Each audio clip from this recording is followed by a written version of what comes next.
Assalamualaikum warahmatullahi wabarakatuh. Kembali lagi bersama gua Robi. Kali ini gua mau menceritakan cerita yang sudah dikirimkan oleh narasumber kita.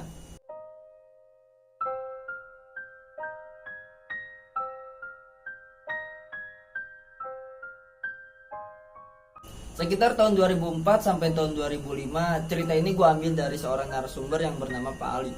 Sebelumnya nama Pak Ali ini gua samarin terlebih dahulu. Pada saat itu Pak Ali sedang ingin membuka usaha rumah toko atau biasa disebut ruko. Ali pun pada saat itu sedang mencari lahan kosong untuk dijadikan tempat usaha rukonya tersebut. Pak Ali pun sudah mencari lahan untuk tempat usahanya, namun belum ada tempat dan harga yang cocok. Singkat cerita, ada seorang teman Pak Ali yang bernama Pak Sobri. Pak Sobri pun menawarkan lahan untuk usaha yang akan dibuat oleh Pak Ali.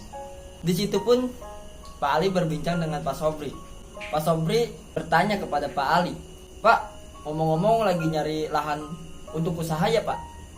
Pak Ali menjawab, "Iya nih Pak, kenapa emang?" Pak Sobri menjawab kembali, "Oh iya nih Pak, kebetulan ada teman saya yang menawari tempat yang Bapak cari untuk dijadikan tempat usaha." Pak Ali pun menjawab, "Oh ya sudah Pak Sobri, kita lanjut saja nanti secara pribadi." Singkat cerita pun, akhirnya Pak Ali dan Pak Sobri pun bersepakat untuk bertemu pemilik lahan dan melihat lokasi lahan tersebut. Akhirnya pun Pak Ali bersepakat dengan harga yang sudah ditentukan dan diajukan oleh si pemilik, dan pada akhirnya pun mereka deal.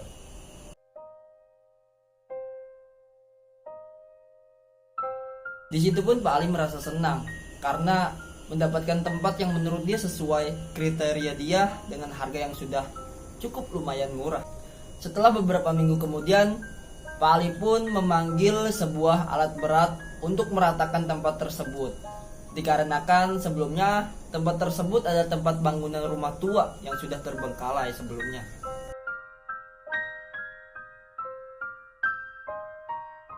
Saat alat berat tersebut ingin beroperasi dan ingin meratakan tempat tersebut, di situ ada sebuah kejanggalan yang dialami oleh si pengemudi alat berat tersebut.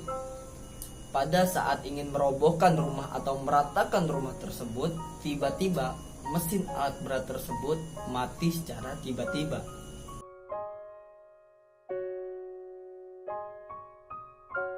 Disitulah si pengemudi merasa heran. Padahal sebelumnya alat berat tersebut sebelum ingin beroperasi sudah dicek terlebih dahulu oleh si pengemudinya. Dan setelah dicek ternyata aman-aman saja. Kejadian ini pun sudah beberapa kali terjadi kepada si pengemudi tersebut. Akhirnya pun si pengemudi alat berat tersebut ingin melaporkan kejadian ini kepada Pak Ali. Itulah si pengemudi melaporkan kejadian tersebut kepada Pak Ali. Kata si pengemudi, "Pak, saya sepertinya sudah tidak bisa melanjutkan proyek ini Pak untuk meratakan lahan ini." Pak Ali menjawab pertanyaan si pengemudi, "Memangnya kenapa?" Si pengemudi menjawab lagi, "Soalnya setiap saya ingin meratakan tempat tersebut, mesin alat berat saya selalu mati Pak. Kejadian ini tidak hanya satu kali yang saya alami, tapi sudah beberapa kali dan hasilnya tetap pun sama Pak." Pak Ali pun di situ merasa heran dengan apa yang terjadi kepada si pengemudi alat berat tadi. Dan di situ Pak Ali kebingungan. Tak pikir lama, Pak Ali pun sudah merasa seperti ada yang tidak beres dengan tempat ini. Dan akhirnya pun Pak Ali mencari orang pintar untuk mengatasi masalah ini. Akhirnya penggusuran tempat ini dihentikan sementara. Singkat cerita, setelah Pak Ali bertemu dengan orang pintar tersebut, Pak Ali pun menjelaskan masalahnya kepada orang pintar ini. Orang pintar ini pun menjelaskan kepada Pak Ali bahwa tempat itu ada penghuninya yang marah karena tempatnya diganggu.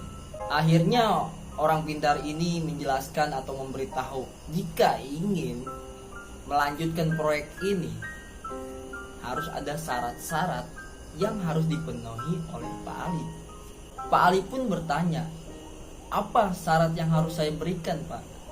Orang pintar ini pun menjawab, kamu harus memberikan sebuah sesajen untuk mengatasi masalah ini.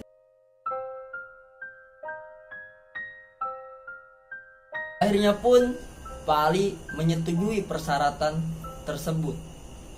Keesokan harinya, setelah Pak Ali memberikan persyaratan berupa sesajen kepada para penghuni tempat ini, dan akhirnya pun setelah berdiskusi dengan si pengemudi alat berat tersebut, akhirnya proyek ini kembali dilanjutkan. Singkat cerita, akhirnya pun tempat ini bisa diratakan tanpa ada kejanggalan dan kendala apapun. Tetapi keesokan harinya, setelah melakukan penggusuran tempat tersebut, Pak Ali mendapatkan kabar bahwa si pengemudi alat berat tersebut sakit secara tiba-tiba. Singkat cerita pun, setelah penggusuran ini berhasil, tak lama pun Pak Ali mencari tukang.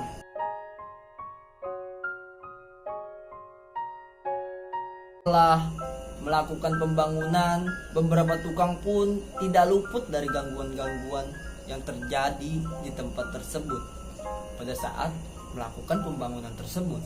Salah satu tukang yang bernama Mas Argo mengalami gangguan-gangguan yang terjadi di tempat tersebut. Mas Argo pada saat ingin memasang pondasi-pondasi bangunan, ia merasa seperti ada yang memperhatikannya. Di situ Mas Argo sebelumnya hanya menghiraukan.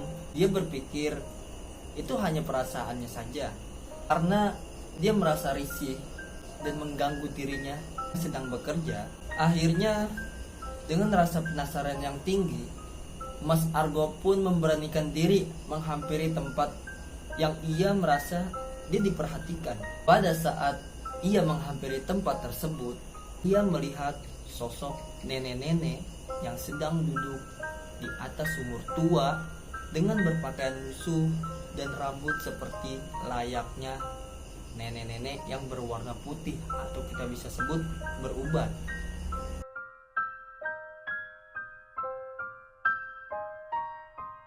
Akhirnya pun di situ Mas Argo merasa ketakutan dan lari terbirit-birit ke arah teman-teman sepekerjanya. Teman-teman Mas Argo merasa heran dan bertanya ke Mas Argo. Mas Budi, teman sepekerjanya, bertanya, kamu kenapa?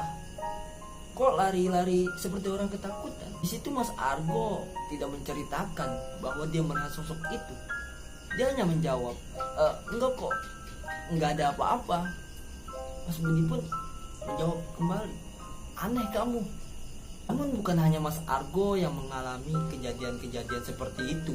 Di situ pun ada juga Mas Edi yang mengalami kejadian-kejadian aneh seperti yang dialami Mas Argo. Pada saat semua pekerjaan selesai di hari itu, sekitar waktu maghrib, Mas Edi ingin mengambil alat-alat bangunan yang tertinggal di dalam.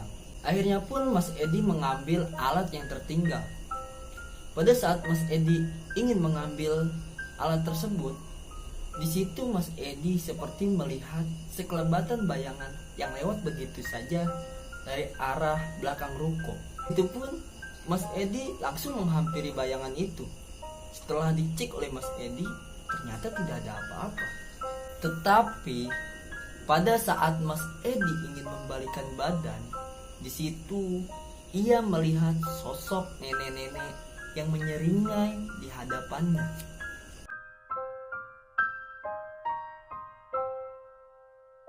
Di situ pun Mas Edi langsung tak sadarkan diri. Pada saat teman-temannya menunggu Mas Edi, mereka merasa seperti ada yang tidak beres. Lalu teman-temannya menghampiri Mas Edi, dan setelah teman-temannya menghampiri Mas Edi, di situ Mas Edi pun sedang tergeletak pingsan. Teman-temannya pun akhirnya merasa heran dengan apa yang mereka lihat karena Mas Edi tergeletak pingsan tersebut. Akhirnya pun teman-teman Mas Edi pun membantu Mas Edi membawa keluar. Singkat cerita, Mas Edi pun siuman. Dan lalu teman-temannya bertanya kepada Mas Edi. Teman-temannya pun bertanya kepada Mas Edi, kamu kenapa Di? Apa yang sudah terjadi dengan kamu? Mas Edi menjawab, tadi saya melihat sosok nenek-nenek di belakang secara tiba-tiba. Dan temannya pun bertanya kembali, "Ah, ngawur kamu. Lagian mana ada nenek-nenek di sini." Di situ pun Mas Argo pun memotong pembicaraan teman-temannya tersebut. Sudah, tidak baik cerita seperti itu menjelang maghrib. Lebih baik kita pulang saja. Singkat cerita, akhirnya bangunan ini selesai. Pak Ali pun merasa senang atas hasil pembangunan tersebut. Di situ pun para tukang mendapatkan upah atas apa yang telah dikerjakannya. Dan di situ pun Pak Ali berbincang-bincang dengan para tukangnya. Pak Ali bertanya, "Bagaimana semua kerjaannya lancar?" Para tukang menjawab, "Alhamdulillah Pak, lancar." Mas Edi pun menjawab, "Tapi Pak Ali merasa heran dan bertanya, 'Tapi kenapa Mas?' Mas Edi menjawab, 'Kayaknya tempat ini sebelumnya angker ya Pak. Soalnya pada waktu saya kerja saya melihat sesosok nenek-nenek, tapi teman-teman saya tidak ada yang percaya Pak.' Dan Pak Ali pun menjawab, 'Ah, yang benar saja kamu.' Di sini pun lagi-lagi Mas Argo menyeletuk mengatakan, 'Iya betul Pak. Saya sendiri juga sebelumnya pernah merasakan dan mengalami kejadian seperti Mas Edi alami Pak. Tetapi saya tidak menceritakan kepada teman-teman Pak.' Dan sini pun Pak Ali cuman menjawab, 'Sudah, biarkan saja,' sambil menghiraukan. Akhirnya pun setelah beberapa minggu kemudian, tempat usaha Pak Ali ini sudah disewakan. Setelah Pak Ali membuka tempat usahanya, tak lama seorang penjual nasi goreng berminat untuk membuka nasi goreng di tempat Pak Ali. Setelah beberapa hari Mas Tony membuka usaha nasi gorengnya pun, Mas Tony merasakan hal-hal ganjil seperti apa yang telah dirasakan oleh para pekerja bangunan sebelumnya. Nama Mas Tony ini adalah penjual nasi goreng. Sebelum kita melanjutkan video ini, agar lebih rileks menonton videonya, kita sebat dulu.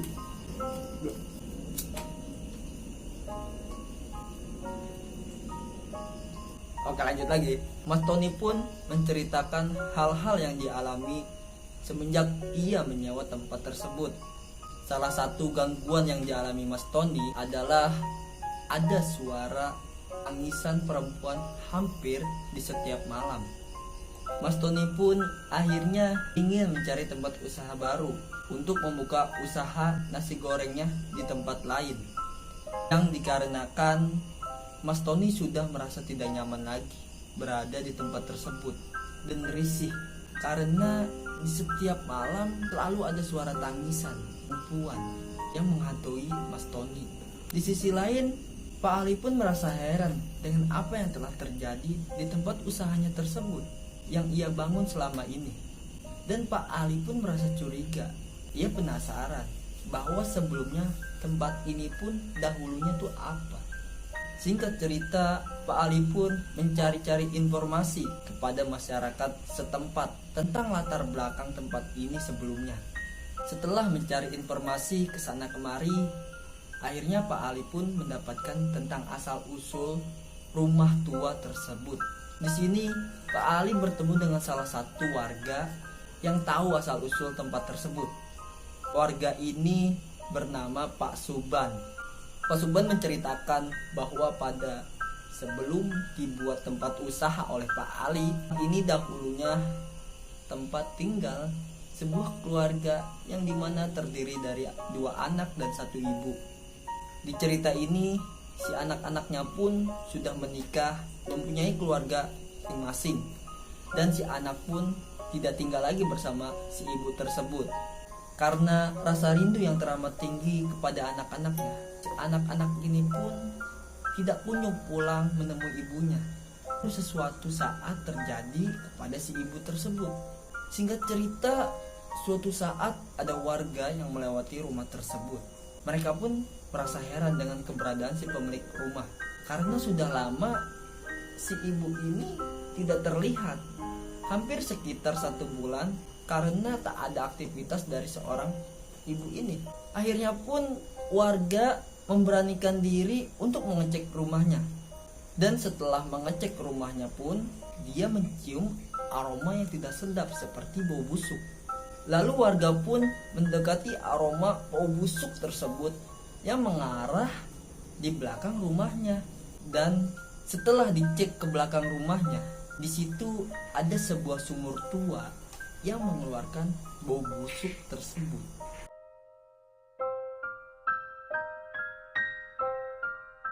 Setelah dilihat ke dalam sumurnya, di situ warga melihat mayat dari seorang ibu sudah membusuk di dalam sumur tua. Di akhir cerita, Pak Ali bersama warga setempat melakukan doa bersama di rukonya Pak Ali untuk arwah-arwah yang ada di situ agar tenang berada di alam sana. Oke, itulah cerita yang sudah dikirimkan dari narasumber kita yang bernama Pak Ali. Dan semoga kalian terhibur dengan cerita yang gue sampaikan.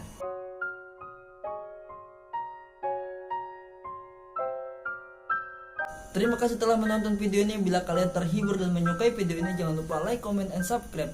Bila kalian mempunyai cerita horor, kalian bisa bagikan ke Instagram kami yang ada di bawah deskripsi ini. Terima kasih, gua Robi. Wassalamualaikum warahmatullahi wabarakatuh.